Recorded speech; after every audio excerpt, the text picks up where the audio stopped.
Okay, Rohit, we can Yeah, start. Over to you. Yeah. okay. Good evening, everyone.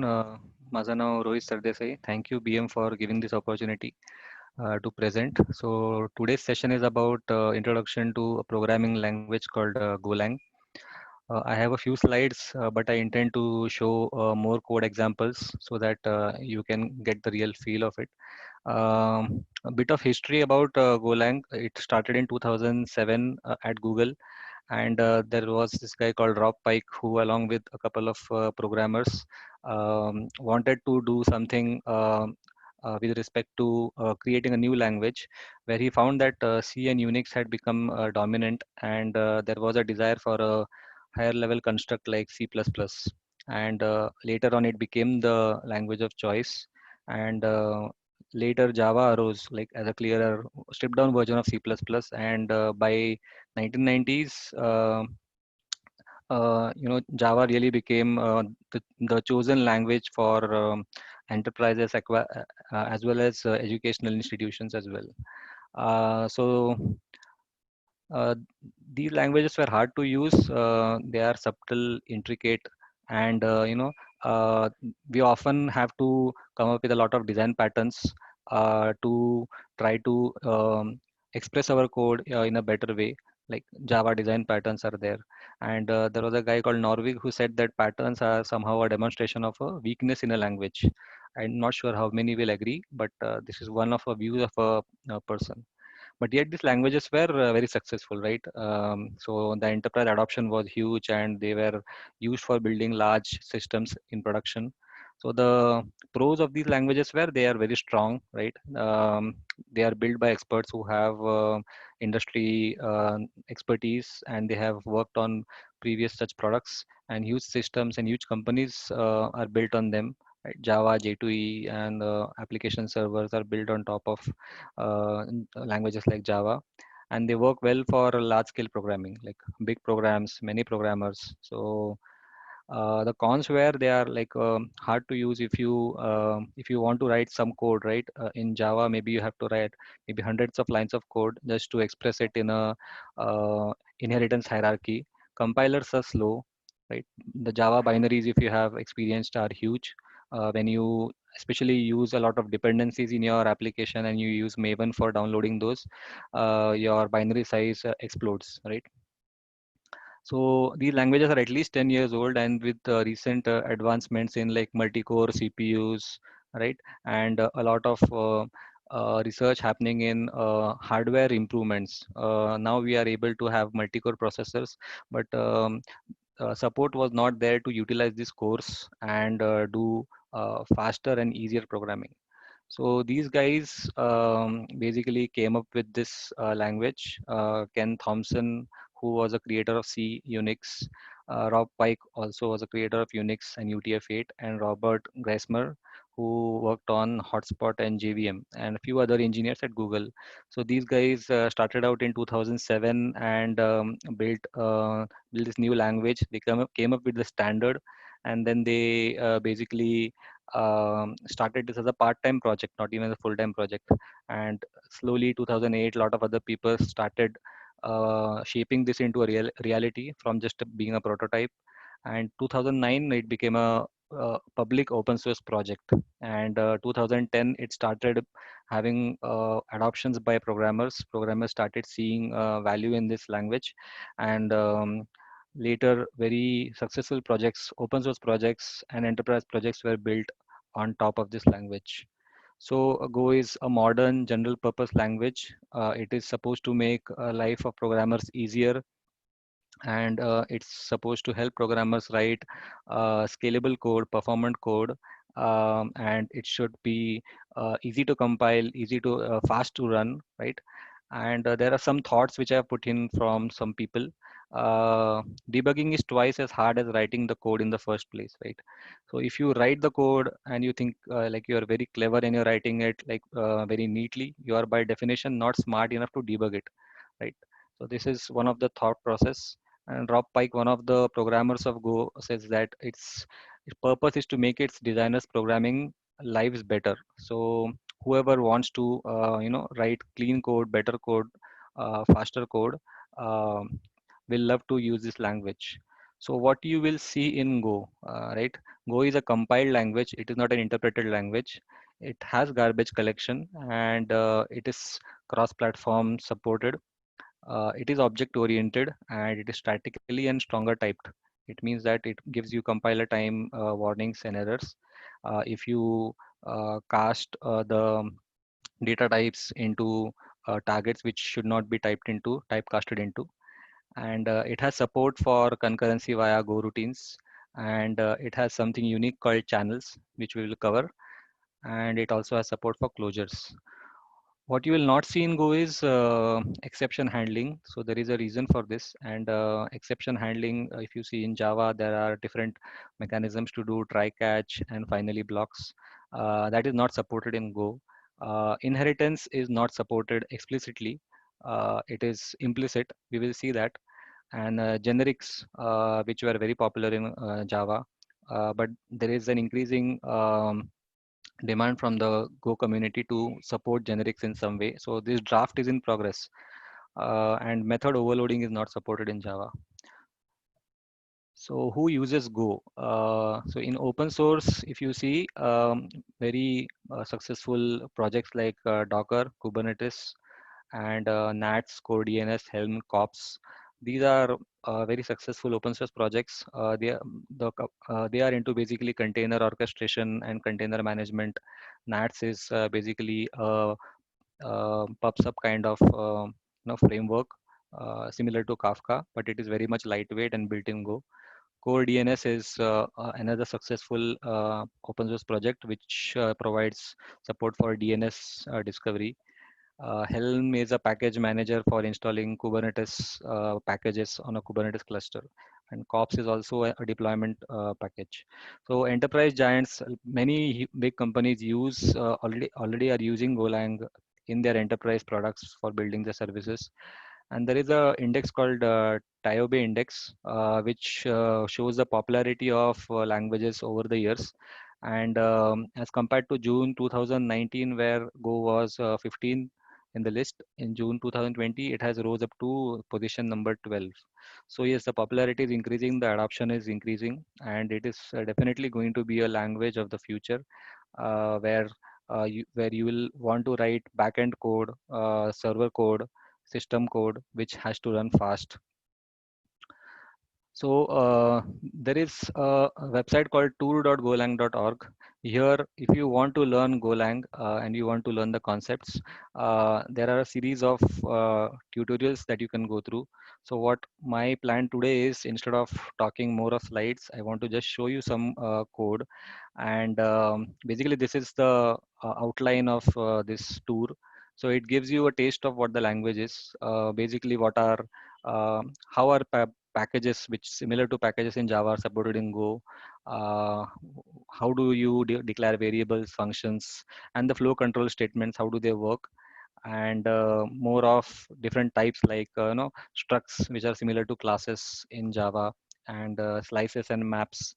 And the more interesting pieces lie in basically the concurrency part, where we will talk about Go routines and channels. So I'll just go through each of these concepts, which will give you an understanding of basically how to write Go code, right? And then we will be switching back and forth to the slide deck as and when required.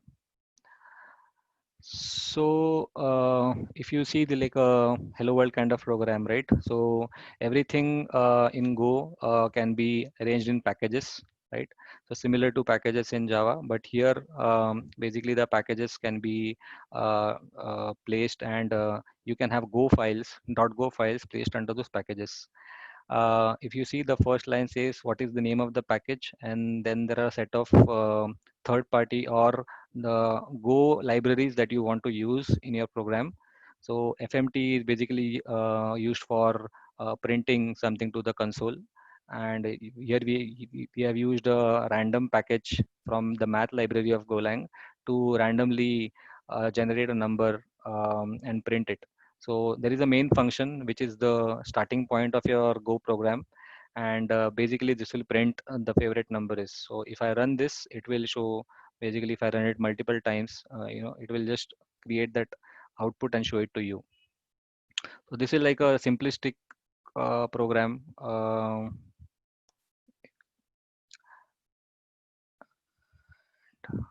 Yeah.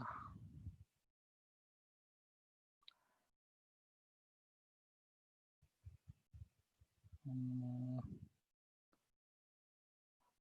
so somehow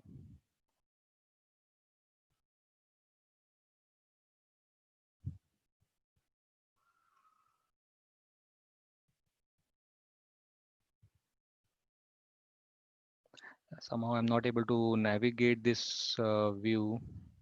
Just let me try it in another browser.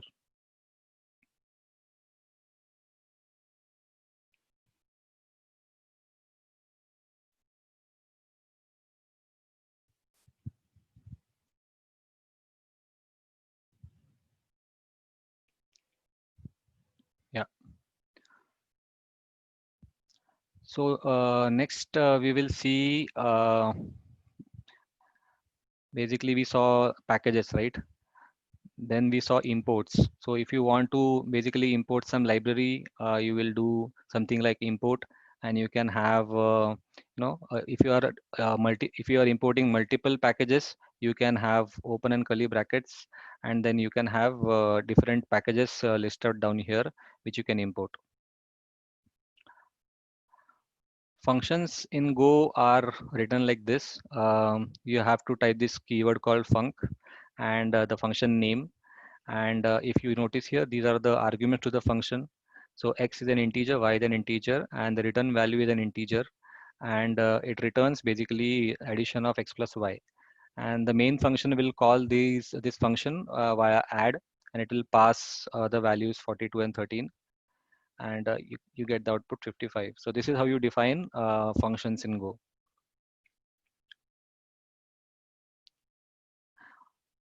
So yeah, this example shows you that you can basically have, if the types are same, right? X and Y both are integers. You can say X comma Y and then the integer type. You don't have to say X, which is an int, and then Y, which is an int, and then return X plus Y. So you can have your function definitions written like this as well. And a function can return any number of results. So if you have a function which swaps two numbers, which takes two strings, right, and then it returns basically both the strings, but they are swapped. So if you see here, the return values are comma separated and they are in brackets. And when you say call this function swap, you pass two strings to it, and then when you print, those will be swapped. So you'll see that the output is world and hello. So this is how you can basically specify multiple return values from your functions.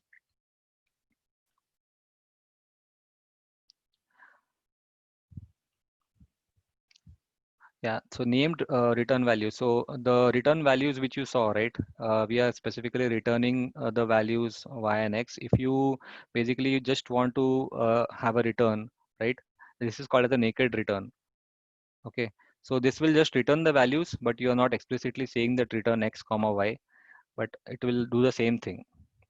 So when you say split 17, it will basically do this operation and it will return the values x and y, but without explicitly you saying that return x comma y. So if you want to do any further manipulation of these values and then return, then maybe you can do that things here.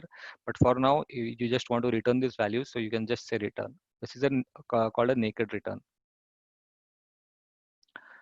Variables in Java, basically, you can declare variables like this. You can say the keyword is var, and basically you can define the variable names, right? And then the type of the variable. So you can declare multiple variables and then for terminated by the type.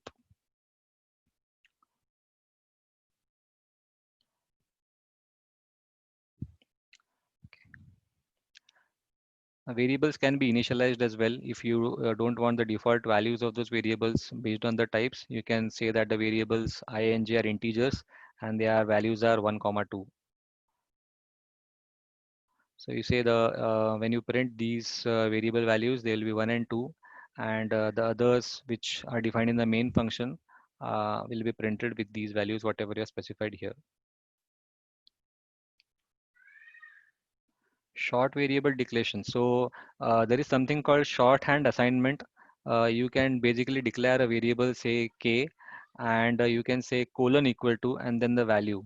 So this is called a short assignment statement. So instead of saying var k equal to 3, you can also say k colon equal to 3. So it will print the value of k as 3. So in basic types of Go are basically bool for Boolean variables, strings, and then you have different integer types based on the precision that you want. Bytes, there is something called runes, which are aliases for int32s, and there are floats and complex variables as well. And there are zero values for the types based on the data types. You have like for numeric types 0, false for booleans, and empty string for strings. And type conversions are possible in Go, right? So if you want to basically convert this float variable into an unsigned int, this is how you do it. You say unsigned int and then give the name of the variable f. So when you print it, it will be an unsigned int rather than a float.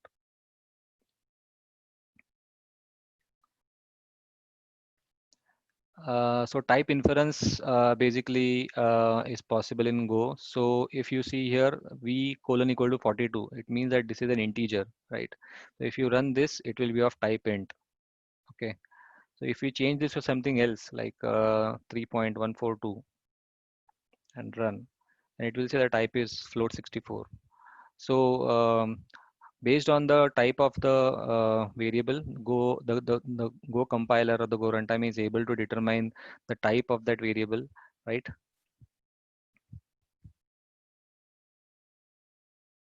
And constants, like if you want to define constants in your code, right, you can define them using the keyword called const, const, and you can say the constant variable pi has a value 3.14.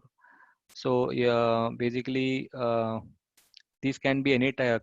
The constants can be characters or strings or booleans or numeric values, and they cannot be declared using this shorthand syntax because they are like it's not allowed in Go. So if you want to define a constant, this is how you define it, right? So the constant value is printed over here, right? So this is an example of numeric constants. So coming on to control flow statements, right? Every language has for loops, while loops, do whiles, switch, select, switch case statements. So we will just quickly go through how they look like in Go, right? So if you see here, there is a simple for loop which you might be similarly coding for in if you are doing it in Go in Java or any other language, right? So if you see here, there is a for loop which says I equal to 0. This is a shorthand assignment, I less than 10 and I plus plus. So the initialization and the condition statement for breaking of the for loop, and then the incremental increment for the variable, and then you print. So this is like very similar to how we write for loops in other languages. There are possibilities that you can omit the pre and post conditions here, and you just define the terminating condition. So you can say for sum less than 1000, do sum equal to sum plus whatever the existing sum, right? So if you run this, it will basically print the sum. So this is also possible. So for is like a goes while. So if you want to have a while loop, right, you would do something like this in Java maybe. So while sum is less than 1000, right, you want to do something. So in Go, you can do the similar stuff. In the earlier step, you explicitly omitted those pre and post conditions, but here without those also, it's the same. So the effect is the same. You don't need to explicitly specify the semicolons there. So if you want some code to run infinitely or for an indefinite amount of time, which is highly unlikely, you would do like this for, and then you know, there is no condition for the for loop to break. If statements are also simple, like if some condition is less than 0 for this variable, then return. So this is how you define an if statement. So if you see here in other languages, you'll specify like brackets around the ifs, right? So here it is not required. This is like something syntactically different from other languages. Um, if you run this, you will get the value of the square root function of that number that you are passing. So there is a if statement syntax where we can basically have a shorthand syntax. If you see here, there is a power function which takes three arguments, and then it returns. There is a if statement which checks. Basically, this is a local variable within this function, which is being assigned the value of mat.pow. So this will basically invoke this function, passing these two variables, right, to it, x and n, and the value will be assigned to v, and then v is checked whether it is less than the limit, and then return v. So if you see, uh, this is a shorthand assignment where you can basically call the function within the if statement itself, and then get the return value into a variable, and then check whether that variable is less than something else. So this condition also can be specified on the same line with the if statement. So this is like something very powerful, and saves you a lot of lines of code if you want to do the same thing in Java or any other language.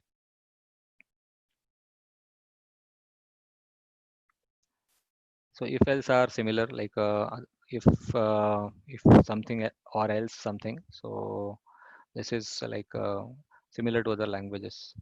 So I will skip through this exercise.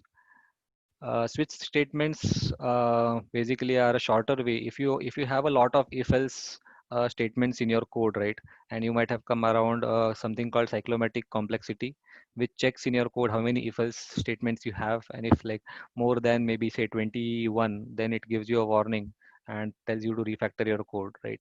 So in Go, you could do the same if multiple if else kind of statements with switch statements.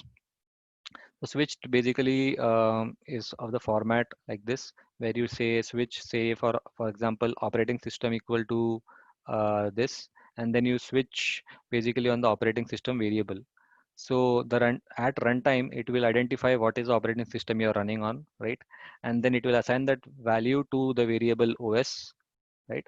And then based on the value of OS, you will basically enter a particular case block. So in this case, I'm running on so this particular code runs on a remote machine somewhere, so it might be probably running on a Linux machine. So it basically prints Linux.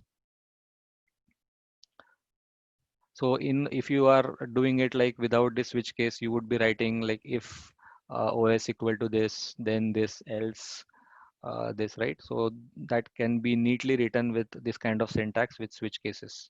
Yeah. The evaluation order is like from top to bottom. Whatever condition gets satisfied, that gets executed, and it comes out of the loop. So in this case, it's just saying the today is maybe whatever day of the week, and then the condition to match is time dot Saturday. So time is another library in Golang, and it has a constant called Saturday, right? So based on the value, it will basically say that you are like say too far away. So this default statement will get executed. In case any of these statements are not satisfied, the default statement gets executed and this gets printed. So a switch can also have no condition. It is like a switch with the condition of true. Okay, so this also can be used to write long if then else chains, similar to the earlier example. So you basically there is another utility called time, which gives you the current time and allows you to play with timestamps in Go. So you basically say like say time dot now, you'll get the current time, and then based on basically you don't have a condition here to switch on, right? So you just say switch, and then in the case you have conditions. So if the current hour is less than 12, then it is good morning. Less than 17, good afternoon, right? So this will get executed, and then finally it will if none of the cases match, it will print the default code block. So these are like some different ways I think in Go to handle if else kind of code constructs with cleaner code of like this pattern. Differ statements you might have seen in like Java code where you have like maybe try catch blocks, right? And then you have finally blocks. So in the try block, basically you will establish a connection to a database, right?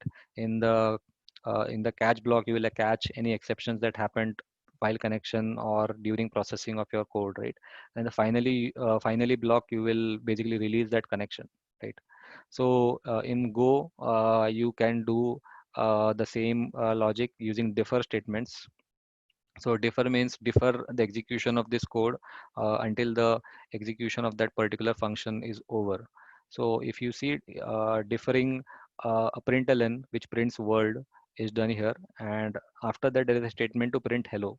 So if I run this, first hello will get printed, and then since the main function has ended, it identifies that it has to execute the defer statement. So the runtime will execute world. So this is like useful in exception handling cases, right? Where you are basically trying to do say IO operation on a file, and you want to ensure that the file is closed, right? Before you exit your program, you can say defer maybe the file descriptor dot close. So fd dot close will be called eventually, and you don't have to worry about any leaking file descriptors. So differs are stacked. Like if you have multiple differ statements, it is like a last in first out, right? So it is a stack. So the top of the stack will have a differ statement which will get executed first, and then it will get popped out, and the other statements in the stack will get executed. The other differs will get executed. So if you see this over here, after it prints, first it prints counting as the first line of execution of statement, and then basically it prints done, and then there are uh, 9 differ statements, right? So the ninth defer gets executed first, followed by eighth, and then eventually down to 2 or 1. Yeah. So Go supports pointers, right? And but it does not support pointer arithmetic. That means you cannot change the addresses of the pointers, address of the memory location that the pointer is pointing to, right? But you can use the pointers to access the particular data which is at that memory location, and you can change the contents of that um, uh, uh, change the contents of the data at that location. So if you see over here, I and j are two integer variables, right? And p basically is a pointer to I. By using ampersand of I, you can say that p points to the address at which I is stored, right? And then if you want to print the value of I, you say star p. So read I through that pointer. Now I want to change the value of I. So I can do star p equal to 21. It is essentially meaning I equal to 21, and set the new value of I. So if you print here, a value of 21 will be printed. Then you can say again point to j and then divide j through the pointer and see the new value of j. So if you execute this, basically you see the first print statement was reading the value of I, which was 42 earlier. Then it changed the value to 21 and then printed it over here. And then similar operation it did with j. So this is how you can use pointers in Go, right? And in Go, you basically don't have like classes or interfaces or objects. There are something called basically types in Go. So there are primitive types, which we talked about, right? Bool, string and unsigned integers and floats and so on. And if you want to define your custom types, you can define them using structs. So you have to define it like type, and then the name of your structure, which is like similar to class, and then struct. And then within this structure, what are the fields that you want? So vertex can have an x and y value. And then if you want to print, if you want to basically create a vertex object, you can create like this, and you can print it. So when you print it, you will see the values 1 comma 2. So the structures fields, the struct fields are accessed using dot, right? So if you have say v equal to vertex 1 comma 2, and then you want to basically say that v dot x equal to 4, right? So this can be done using v dot x, and then if when you print the value of v dot x, it will be 4. So this is how you access the values of the struct fields, right? So if you want to basically access the struct fields, right, they can be also accessed through a struct pointer.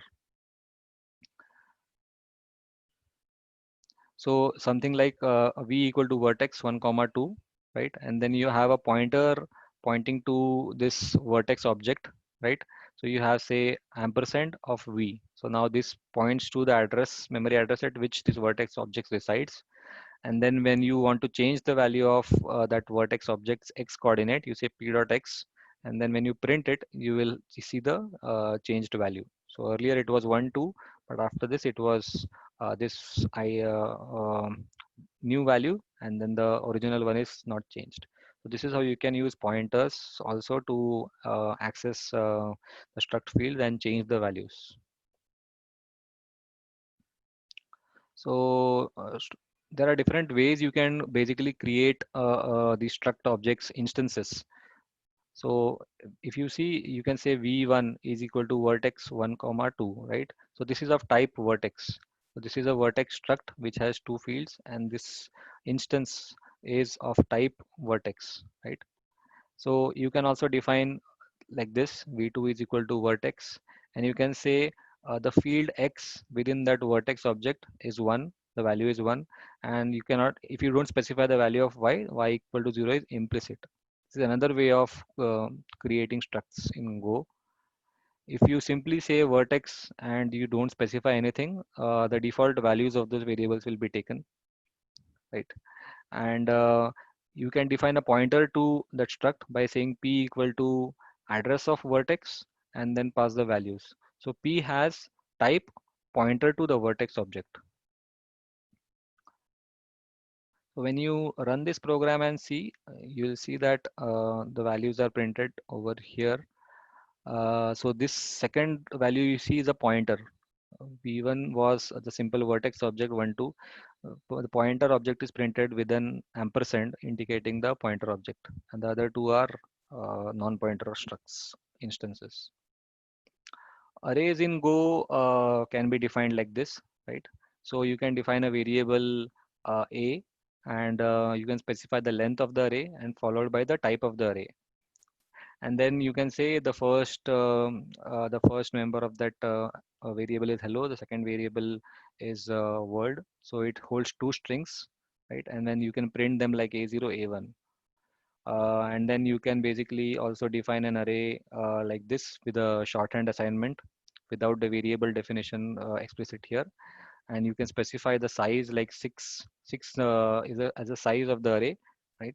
And then you can specify the contents of the array as well like this. So this is like a shorthand declaration along with assignment of the contents of the array in a single line. So when you print the first the array, individual objects within the array, it will print hello and world. And when you print the entire array, it will print it like this with brackets, square brackets. And the second primes array is printed like this. So slices are something new in Go, which are not present in maybe Java or other languages. So slices are like dynamically sized arrays, and they basically are they can grow or shrink in size, and they basically point to the original array, which is the backing array. So if you see here, there is a primes uh, array here, right? So this is like an array of size 6, and it has integers in it. Now you are defining a slice here. So a slice is defined by like this. You can say the variable var s, and you can define this is basically a slice of integers. And what it says is it takes the values 1 to 4 within this original array, right? So if you run this, you will see that the starting index is 1, which is 3, and the ending index is basically 4 minus 1, so 3. So 0, 1, 2, 3. So it will print till 7. So it is like low index and higher index minus 1. So that is how you can declare a slice. Okay. So if you do any changes in this slice, right, they will reflect back in the original array. So slices are more used in Go rather than primitive arrays because of their flexibility, and they can grow or shrink in size. And slices deserve actually another dedicated session. So I don't want to go into depth here, but how they work and how they operate underneath is very interesting. So this requires a separate discussion altogether. Like what was the reason for bringing in slices, what was the motivation, and how do they um, are they efficient enough and all that stuff, right? So we will not cover all that here. So as I said, right, slices are like references to arrays. So slice by itself doesn't store any data, right? It just has a pointer to the underlying array. So changing the elements of a slice will modify the corresponding elements of the underlying array. Okay. So if you see this example over here, you have a main function where you are basically defining an array of names. There are four values in this, right? And you print that names array. Now you define two slices. The first slice goes from 0 to 2, which is 0 to 1 actually, 2 minus 1. And the second goes from 1 to 3. And then you print these two slices. Okay. After that, you change the value at b of 0. So the slice b has a value 1, right? At the first location, it has a value over here. So you will see that this value will get changed and it will get reflected in the original array as well. So let me run this program. So if you see, the original array was John, Paul, George, and Ringo, right? Then you said the first slice should contain from 0th index to first index, right? 2 minus 1. So 0 and 1. So John and Paul comes in the first slice. And the second slice contains from starting from index 1 to 2, right? So 1 and 2, which is like Paul and George. 1 and 2, right? Paul and George. Okay, so these are the two slices now. Now I basically change the at the index 0 of slice B to XXX, which is this, right? So I'm changing the value of Paul to XXX. So now if I print, you will see that this value has changed in the first slice as well, right? Because it is the underlying array which has changed. So John XXX in the first slice A, even though we did not change it explicitly, and the second slice XXX George, because we did this operation. And even the original array, when you print again, it will have this value changed. So this is how basically slices work. And yeah, you have to take care that if you don't want unwanted race conditions or things like that, you'll have to think about when to use slices and when not to use slices. That also depends on your use case. So slices again can be treated like array literals without the length, right? So if you see here, this is also a slice declaration actually. So you're not specifying the length over here, and you are saying that Q is a slice of ints and with the values these. R is a slice of booleans with so many values. S is a slice of structures, right? And within the structure, you have the two struct fields, like one is an integer and another is a boolean. So this is how we can create slices, right? So it will just print the contents of the slice. So it just shows you different ways to create slices in Go. So there are some basically slice defaults and basically some ways of how do we access the slice. So basically you can specify or omit the start index, end index, and then it will behave accordingly. So slices, I'll not go into depth, right? There is another way to make slice using the make keyword in Go. So you can say make an array of basically a slices of integers and with an initial capacity as well. So you can specify the capacity as well, right?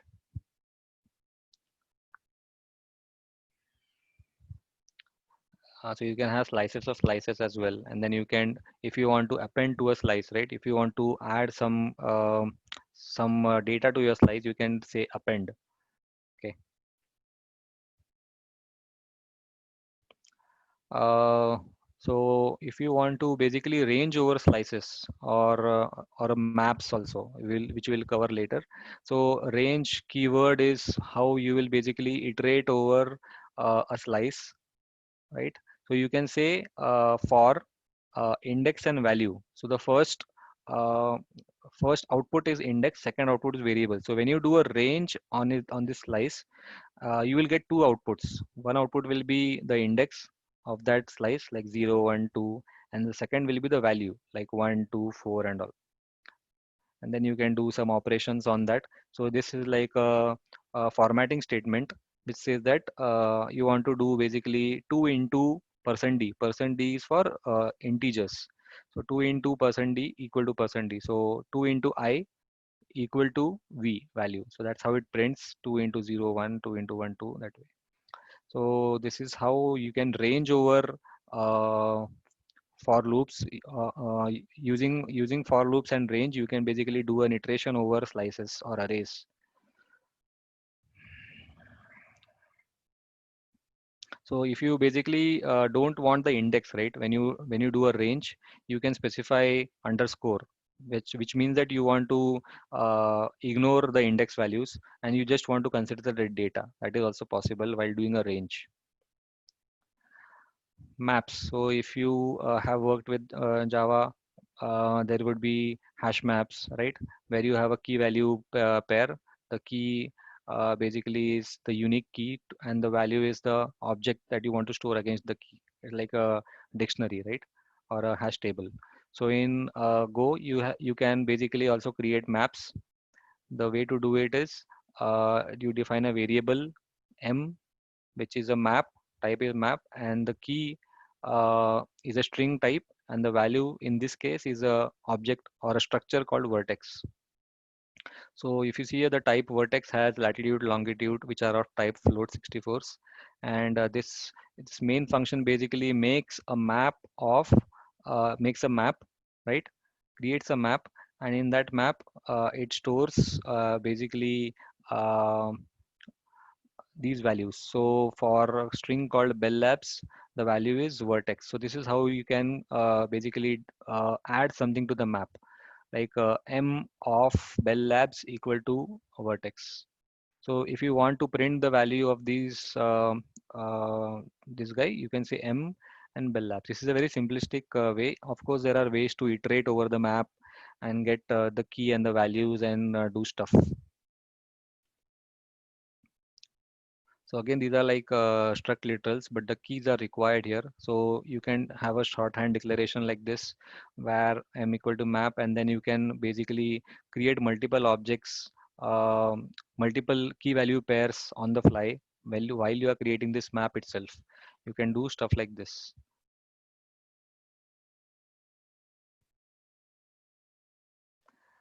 So if you want to change the values of maps, right? We saw a simplistic way where you just say the key, you give the key and then give the value, right? If you basically want to delete something, you say delete from the map the specific key, right? So that key value pair will be deleted from the map. And if you want to check whether that particular key exists in the map or not, right? The way to do is you get the key, right, from this map. Give me the value for the key answer. In return, it will give you two things. It will give you the value, and it will say whether that value was found or not. Okay. So ideally, you should basically check whether if OK is true, only then access the value. Otherwise, it doesn't make sense. Otherwise, you will end up with some runtime exceptions. So when you run this program, right, you will basically see that uh, it will give the value. If see in this example, what you did was you made a map of string to integers, then you assigned answer to 42 and then answer to 48, and then you deleted the answer key. and then you are checking whether the answer key is there in the map or not. So then it give false. Okay. So this is how you can basically play around with maps in Go. In Go, you can basically also have these functions as basically you can pass functions as variables also in Go, right? So if you see this example here, there is a function defined compute, and that function itself takes a function argument. So this is how you can define this function argument, and it returns a float value. So this argument itself is a function which takes two floats and returns another float. Okay. And what it will do is it will invoke that function. So it will invoke that function with the values 3 and 4. So if you see here in the main function, we are defining a function called hypot, which returns the square root of, it does some operations over here. Okay. And it will return this. So when you print this, when you call this function, right, hypot, and you pass these two values, okay, it basically it will call this particular function and it will return that value. Now the next step, what you are doing is you are doing basically you are passing this function itself to another function, okay, called compute. So the compute takes a function as an argument, which is this function defined here, right? And then this function will get executed over here like this with values over here. So what I'm saying is like functions can be treated as variables and can be passed around among different functions like this. So this is what is like something we call as closures also, which we will come to in the next slide. So closure is something like it accesses the variables which are passed to it, but it within the closure function, right? It will basically have a local variable which it will keep on changing, and right, and each closure function which will have its own local variable which it will return back. So in this case, if you see over here, right, there is a adder function, right? And basically this function takes an argument, integer argument, and then it again returns another function within it. So this is like a function within that another function is enclosed within that. So this is called function closures. So this is also possible in Golang, right?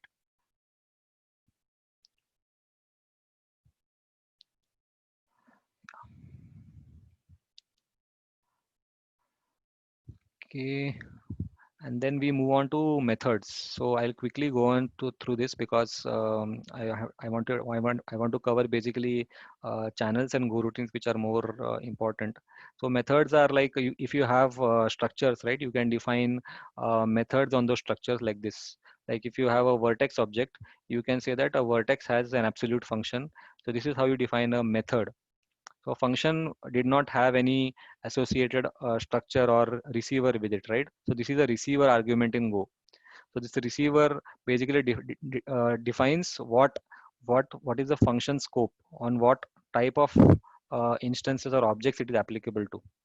So when you define a vertex, then you can say v dot absolute. So this function basically is defined on this vertex like this, and then you can invoke it like this. This is how you define methods. So methods are different from functions. Functions don't require a receiver, but methods do require a receiver. So methods are also functions, right? Just they have a receiver argument. And there is something called pointer receivers. Okay. So if you see here, uh, there are two functions defined on the vertex class or the structure. First is absolute and second is scale. So if you see here, what we are doing is in the second case, we are changing the value of x and y. Okay, but in the first case, we are just um, multiplying that x and y with itself and returning. So if you basically don't want to change the values of the structure, right? So the struct fields, you don't have to essentially pass pointer receivers. So if you want to change the values of the struct fields, you have to pass a pointer variable like this. This is called a pointer receiver. So the scale function, when it will be called, it will actually change the values of the struct fields. But in absolute, when it is called, it will not change the values. It will just return the values which is returned by this function without actually changing the struct field values. So this is an important difference between normal receivers and pointer receivers. So it also depends on your use case again, which one you want to use.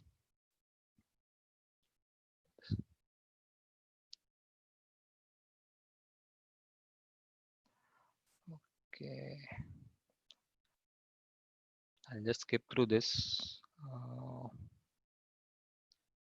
Interfaces, yeah. So I said that Go doesn't support inheritance, right? So in Java you generally have inheritance hierarchy, right, where you can say a class, there is an interface, and then the class implements the interface, and then you can have uh, multiple interfaces that you can implement, right? So in Golang there is something to support this kind of in inheritance kind of thing. There is something called interface. So you can say that you can define an interface type, and you can define a method that has to be implemented by that interface, like this type, absolute or interface, and then the absolute function which has a return value.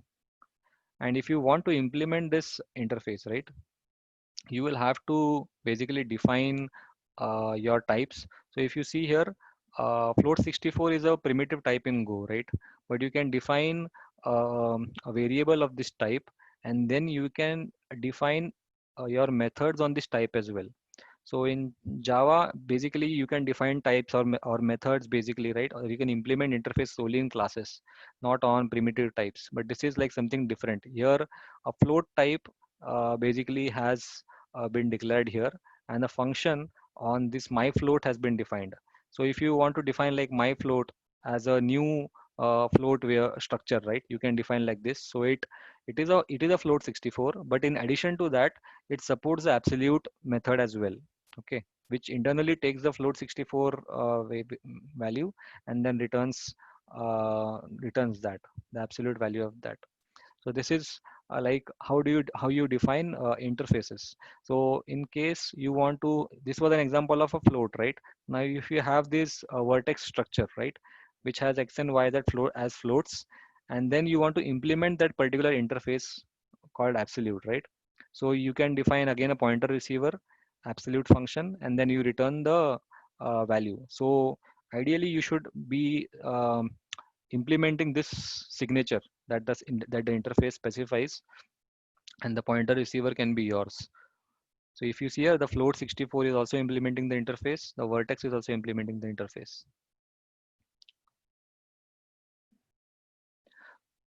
So here you see that there is an error on line 22 over here. If you see in the code, there is an error. So if you see A is basically in this function, A is of type interface, right? And then you define two variables. One is for the float and the vertex, and then you say A points to address of that vertex. So A implements the interface, right? And then you again reassign A to V. So in this case, you see that this function you defined was for a pointer receiver, right? But now you are changing your A variable to rather than the pointer, you are directly changing to the structure. So that's why it is giving that complaint. So if you just comment out this line and run, it will execute. So this is what it means. Okay. So interfaces are implemented implicitly. You saw that we never said that, this structure implements this interface. So it is implicit. You don't have to explicitly say about it. But if you implement that signature, it means that you're implementing the interface. Okay, now I'll quickly go through. Actually, I wanted to go through Go routines and channels. So all these concepts are like important, whatever I have skipped, but I think we don't have enough time. So yeah, I wanted to just cover Go routines and channels before we conclude the session. So Go routines are a way to basically run lightweight threads in Go. Okay, in Java, if you see, right, you have thread pools and thread pool executors, and you have Java threads, right, which have their own stacks. and they are basically there is a one-to-one mapping between a Java thread and an OS thread. Okay, in Go, what they have done is they have implemented something called lightweight threads. So these are called Go routines. So Go routine basically has a much smaller stack, which is in KBs as compared to MBs in Java, right? And the thread and the stack can go shrink and expand as and when required. And this Go thread, right, or Go routine can be multiplexed onto a single OS thread. So a single OS thread can manage many Go routines or Go threads. So in this way, where you are running maybe 1,000 threads in your JVM, right? You could run millions of Go routines without any performance impact and with much lesser heap space being occupied. So this is a very strong USP of Go, that you can basically use Go routines, and these Go routines basically are nothing but special functions which can be invoked using the keyword Go, right? And these basically are similar to your Java threads, but they are much more lightweight, and they are managed by the Go scheduler. Okay, instead of being managed by the OS scheduler itself, the Go runtime has its own scheduler, which allows it to schedule these Go routines onto OS threads, and that multiplexing is done by the Go scheduler. So you don't have to worry about the which thread runs on, which Go routine is assigned to which OS thread and all that stuff. And also you see here there is no statements like thread.start, thread.await, but there is a simple statement called go, which says that this function has to be executed as a go routine. So this is a function called say, right? And it says that it basically prints after sleeping for some amount of time. So you say go say word, and then basically you have another statement. So when you run this, it will basically print this print word and sleep for some time, and then again it prints hello. So if you see here, the main is also a go routine. So the main function, which is the starting point of program, is also a go routine, which is internally invoking another go routine and waiting for it to complete. So after it completes, the program ends. So Go routines, again, they deserve another dedicated session. Okay, how Go routines work and how are they achieving that kind of efficiency, right? So that is also a separate dedicated session would be required to go into Go routines. This the idea was to just give you a glimpse of what Go provides, right? And there is another concept called channels in Go. Okay, so in basically there was a theory called from Hoare in 1978 about communicating of sequential processes. So this theory or paper was implemented by many programs or many languages, and the main concept is don't communicate by sharing memory, but share memory by communicating. What it means that if you have variables, right, which are like shared state, right, and you want to basically um, manipulate these variables at the same time by different threads, right? You often have to use mutexes and locks, right? Spinning locks and different memory barrier constructs to achieve synchronization to shared variables, right? Instead of that, you should basically share this memory or share these variables by communicating with each other. That's what is the main point of Hoare's theory, right? And this is achieved using channels in Go. Okay, so the concept is very old, and it also is supported in Erlang and Haskell and many other programs, right? And many other languages, right? But in Go, it is provided using channels.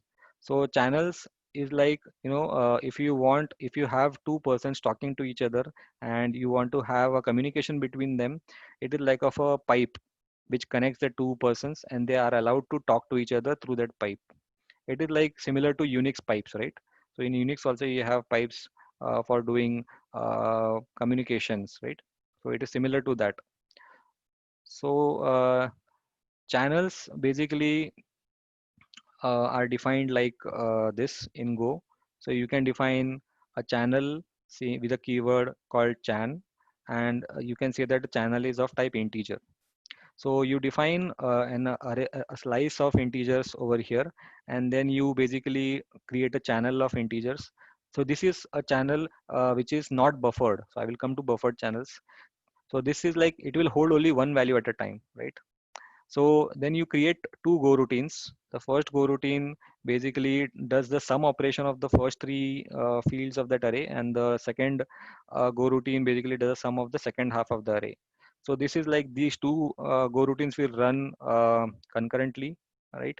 And they will do the sum operation, right? And then they will return the value back on the channel. So if you see here, this function takes the slice and the channel, which basically will be passed on with the result. So if you want to push something onto the channel, push some data onto the channel, this is how you do it. So I'm saying that push the sum on the channel. Okay. So these two go routines will basically share the same channel, right? And then you have to basically, if you want to receive something from the channel, you say that this arrow comes out basically of the channel. So you say x comma y equal to the values from the channel. So since you are having two go routines, which is splitting up these array slice and doing some operations separately, you will have to receive it twice, because the order in which these go routines will run is not defined, right? So one of them will complete first and give you a result, which you will take from that channel. And after that, the second go routine will push the second value on the channel, which will be again received by another receive statement over here. And when you see, when you print this, you will basically see that the the sums, the individual sums are printed and the final result is printed over here. So this is basically the the core of Go.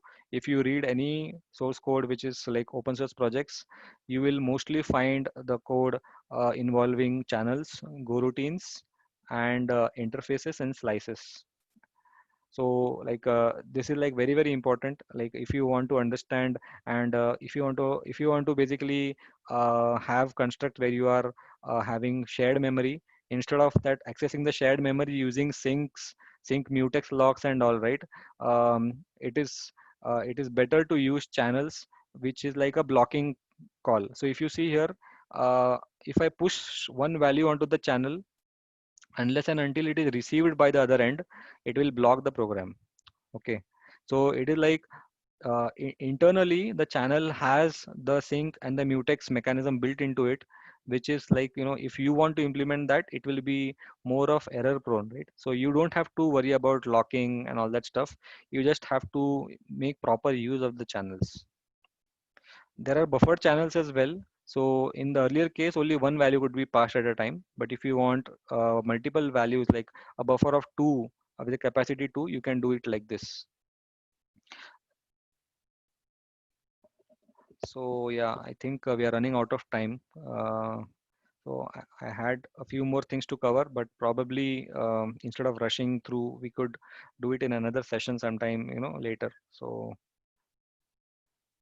yeah, so let me go back to my PPT.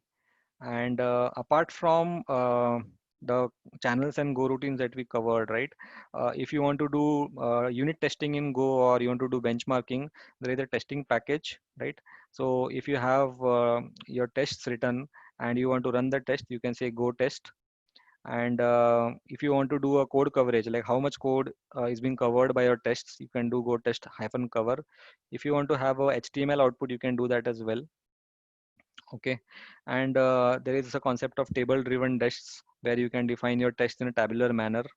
If you want to do benchmarking, you can do it with bench, go test hyphen bench.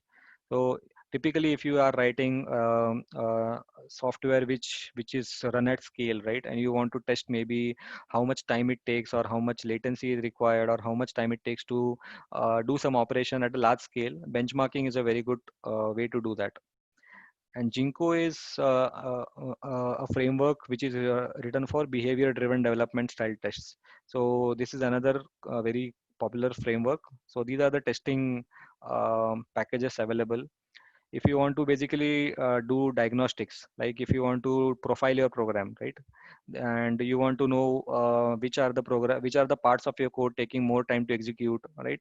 What is the CPU consumption? What is the heap allocation? All that is possible via runtime pprof package.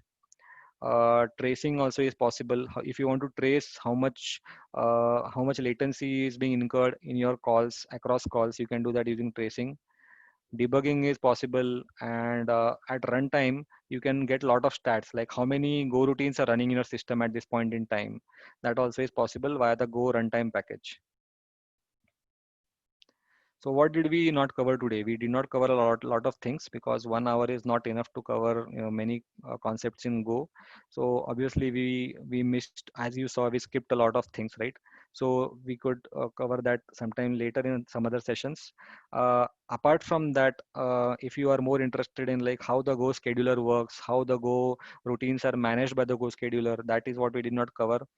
When to use buffered, when to use unbuffered channels is what we did not cover. How do they work internally? There is a package called context, which is very important in Go, which we did not cover. Vendoring, right? If you have a lot of third-party libraries in your code and you want to manage your dependencies, how do you do that in Go? That using Go modules, which we did not cover. And if you want to do REST framework development, there are a lot of libraries or frameworks available, which we again did not cover. So yeah, apart from this, I think we have not touched upon many other things like type assertions, empty interfaces in Go. So that's all I had for today. I think we are running out of time. So any questions we have, Kapil? Yeah. Thank you very much, Rohit. Yeah. That was a wonderful information, and very detailed information like the introduction of Golang, what is it and what is it all involves here again. So thank you very much. So कोणाला की questions आहे? I have just put in two questions which came to my mind. Hmm. So is there any local or global variable concept in this? Like we in Yeah, terms yeah, of reusability? Okay.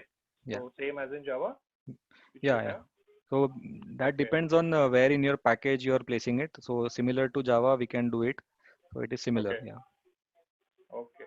And that slice was a new term, like yeah. arrays we have seen. So is Hmm. slices have to do anything with the memory saving? Yeah, as I said, right, like slices deserve a separate discussion, but yeah, of course, because they are dynamically shrinking and growing, right? Instead of arrays which Hmm. are fixed size, and when an array basically becomes out of capacity, right, there is a resize operation which has to happen, which is expensive. So in case of slices, it is much more efficient in terms of doing these resize operations. So yeah, slices are much more efficient than arrays. Okay, great. Yeah. I guess there is one more question. For Python, Java, etc., we have large community worldwide for help. Is there any such community for Golang? Yeah, yeah. Golang also has a very active community. So Golang community is there where they basically take in similar to other languages where you basically want to introduce like some new features, right? They will actively take your proposals. They will review that, and there are Google groups, discussion groups are there, and Gopher cons. There are conferences happening, right? So Gopher Con is a very huge event that happens every year. In India also there is Gopher Con India that happens. So the community is very vibrant, and the developers are also very approachable. Yeah. Okay, great. Thank you very much. अजून एक question आहे आशिषचा. Mhm. Bitfield concepts is there in Golang? Bitfield. Bitfields, I'm not very sure. Bitfield. Okay, okay, I'm not okay. sure No about worries. this. I'll have to check that. Yeah. Okay, okay. No worries. So thank you. So अजून कोणाचा काही question आहे? Any doubts or queries? Okay, no problem. एक शेवटचा प्रश्न मी विचारतो. Yeah. Golang in terms of the future scope or career scope, like Mhm. how would you rate it or what are your views on that? Yeah, like I would definitely say like right now, slowly, as you said, right, the TIOB index, it is moving up, And another survey I saw that how many projects in the recent years have moved from Java or any other language to Go, right? So Go was at the top of in that list. And after Go, I think Rust is also coming up now. And yeah, for data science, I think Python is like we cannot defeat Python for data science, right? And of course, for embedded programming or where you need more of low level machine code access, right? C like is the language to go for, correct? So Go is like mostly for people who want to write server softwares, right? Or databases or system programming where they want to have the basically the build time should be much faster than Java based systems, right? And the speed of execution should be as near to C as possible. It cannot be as fast as C, but it should be as near to C as possible. So I see that there is a, shift in how people are thinking about like um, approaching these different languages. And given the improvements in hardware architectures and multi-core processing, right? These constructs or these languages will gain popularity. And since we have already proven open source projects like Docker and Kubernetes, which are very much at the top, right, at the peak, and they are doing very well. So it proves that this language is built for building systems at scale. And we should try to adopt. Maybe everything is not replaceable with Golang, but you should go back and look at your code and see if something can be done better. Like after this session, it might give you some insights, maybe not complete insights, but it might give you some insights into can we do this in a better way, right? And does Go provide you that? Maybe or maybe not. But yeah, out of like say 10, I would surely rate it around 7 or 8. And definitely a language to learn and acquire skills in. Okay, great. Thank you very much. अजून एक question आहे इथे. Yeah. Okay, can we use Go for mobile app development? Mobile application, I have not seen that much support or that yet, because it is like maybe Android and Java has much more support in that. But Go is like not much used in Android. But there are some projects, but they are not like supported or backed by the Go community, the core Go team. There are frameworks around there, but like they are like open source, so you have to try it out and do stuff. Yeah. Okay, great. Mm. Thank you very much for answering that. Okay, so I guess a lot of queries have also been answered. So thank you, Rohit. Thank you very much for that. अजून कोणाला काही फ्युचरमध्ये queries असल्या तर you can get in touch with Rohit. He will be happy to answer your question. So Yeah. thank you very much, Rohit, for delivering Yeah. today's session. And I guess we have passed our time as well. Yeah. Yeah. We have crossed 1 hour. So आजचं session आपण इथेच close करू. So thank you very much, Rohit. Yeah. Thank you all for joining in. Thanks. So Thank you, we will Kapil, and end thanks, today's BM, session for here. this opportunity. Thanks a lot. Thank you very much. Thanks everyone for So joining.